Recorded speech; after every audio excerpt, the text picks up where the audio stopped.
ও বন্ধুরা, আমরা আসছিলাম এক জঙ্গলে। জঙ্গলে আইয়া এই দেখতেছি এক দরজা বাইরেতে আছে। ওরে বাবা, আমার তো দেখে খুবই ভয় ভয়তে আছি। ভাই, আপনি কে? আপনি কোথা থেকে আসছেন? আমি জিনের বাদশা।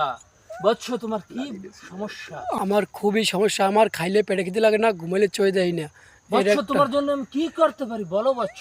আমার এই রোগের সমাধান চাই বাবা। এই রোগের সমাধান একটাই আছে। তুমি ফেব্রুয়ারি মাসের 29 তারিখ সন্ধ্যাবেলা আমার সাথে তুমি দেখা করবে বৎস। বাবা, ফেব্রুয়ারি মাসের কি 29 তারিখ হয় বাবা? হ্যাঁ হয়, 4 বছর পর একদিন আসে। মনে মনে যদি থাকে তাইলে হয় নাকি? হ্যাঁ, মনেরটাই বড়, তারিখ তো একটা সংখ্যা মাত্র। তাই বাবা, আমি কোথায় দেখা করবো বাবা? এই আমার শিষ্য আসতেছে, আমার শিষ্যর কাছ থেকে তুমি সবকিছু নিয়ে যাও। শিষ্য? এই আপনার শিষ্য? একে তুমি সবকিছু বলে আপনি দাও। বলেন, আমি 29 তারিখ কোন জায়গায় বাবার সাথে দেখা করব?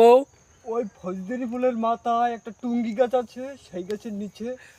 তাই দেখলি তার সাথে দেখা করলে আমার মনের সব বাসনা পূর্ণ হবে বাবা। হ্যাঁ বৎস, হবে। তাই নাকি বাবা? আপনি বলছেন যখন, আমি মনে প্রাণে বিশ্বাস করতে আছি। আপনি চাইলে আমার মনের বাসনা পূর্ণ হতেও পারে।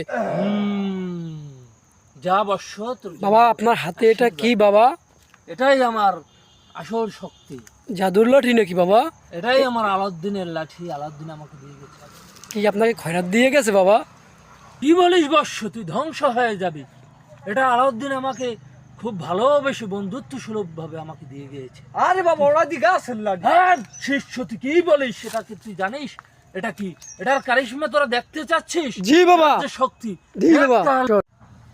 হক মাওলা। হক মাওলা। বৎস, দেখ আমার লাঠির ক্ষমতা। রাজমুকুট আমার মাথায় চলে এসেছে। তাই নাকি বাবা? দেখলাম তো আপনার ক্ষমতা। আরো কিছু দেখতে চাইলে তুই আমাকে বলিস। না বাবা, আর কিছু দেখতে চাই না বাবা। আমি 29 ফেব্রুয়ারি আপনার সাথে দেখা করতে ঠিক আসি। সন্ধ্যাবেলায় তুই আমার কাছে আসবি বৎস। ফজদেরি ফুলের টুঙ্গি গাছের নিচে সঠিক টাইম। যদি না আসতে পারিস তাহলে তোর বড় একটা বিপদ আছে তোর সামনে। না বাবা, আমি এই বিপদে পড়তে চাই না। আপনার সাথে আমি 29 ফেব্রুয়ারি দেখা করব। আচ্ছা হক বৎস। মাওলা।